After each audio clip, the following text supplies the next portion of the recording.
BCP electronics technology Bangladesh লিমিটেডের পক্ষ থেকে আপনাদেরকে স্বাগতম। এই ভিডিওতে বিসিপি টার্গেট প্রোডাকশন কাউন্টার সম্পর্কে আলোচনা করব। এই প্রোডাকশন কাউন্টারটি গার্মেন্টস ফ্যাক্টরি ও ছোট বড় বিভিন্ন ধরনের অ্যাসেম্বলিং ইন্ডাস্ট্রিতে ব্যবহার করা যেতে পারে, যেখানে টার্গেট দেওয়া থাকে এবং সে অনুযায়ী প্রোডাকশন বুঝে নেওয়া হয়।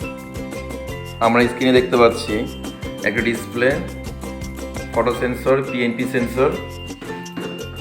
এই সেন্সর কানেকশনের জন্য 3টি কানেক্টর আছে। ব্লু কালার তার জি কানেক্টরে, ব্রাউন কালার তার ই কানেক্টরে এবং ব্ল্যাক কালার তার এস কানেক্টরে সেটিং করতে হবে। এবং 3টি সুইচ আছে টার্গেট প্রোডাকশন সেটিং করার জন্য। 3টি সুইচ, এস, প্লাস এবং মাইনাস।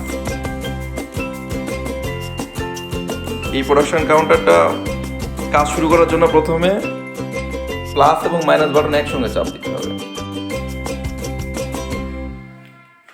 ডিসপ্লেটা 0 হয়ে যাবে, টার্গেট ভ্যালু 0 হবে, অ্যাকচুয়াল এবং ডিফারেন্স সব 0 হয়ে যাবে। এই অবস্থায় আমাদেরকে অ্যাট ফার্স্ট টার্গেটটা সেট আপ করে দিতে হবে। Suppose target 1000 piece.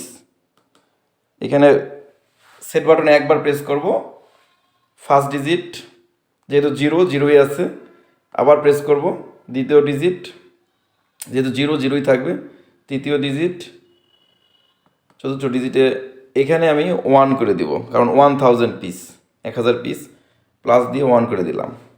Again S বাটনে প্রেস করলে সেট আপ ওকে। এখন প্রোডাকশান সংখ্যা গণনা করতে হবে। আমি একটা মোবাইলকে সেন্সরের সামনে দিয়ে পাস করাবো। 1, 2, 3, এইভাবে। এই যে অ্যাকচুয়াল, এইখানে অ্যাকচুয়াল প্রোডাকশানটা আপডেট হবে। Target value 1000 piece, actual 3 piece.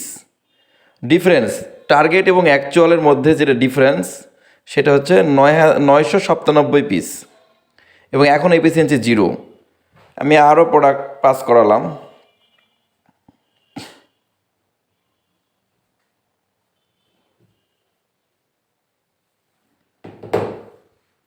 এখানে 22 পিস, অ্যাকচুয়াল ডিফারেন্সটা হচ্ছে 978 পিস, মানে 978 পিস আমার কম আছে টার্গেটের চাইতে, এখনও 978 পিস কম এবং এফিসিয়েন্সি 2%। এইভাবে প্রোডাকশন ইনফরমেশনটা এই ডিসপ্লেতে শো করবে। এই সেন্সরের ক্ষেত্রেও যখন আমি প্রোডাক্ট পাস করবে না, সেন্সরের সামনে থাকবে, তখন কিন্তু সে কন্টিনিউয়াস কাউন্ট করবে না, 1 কাউন্ট করে থেমে থাকবে।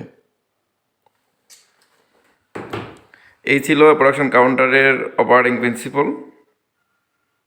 এটা আমাদের দেশীয় প্রোডাক্ট, এই জন্য লাইফ টাইম ওয়ারেন্টি সাপোর্ট আছে।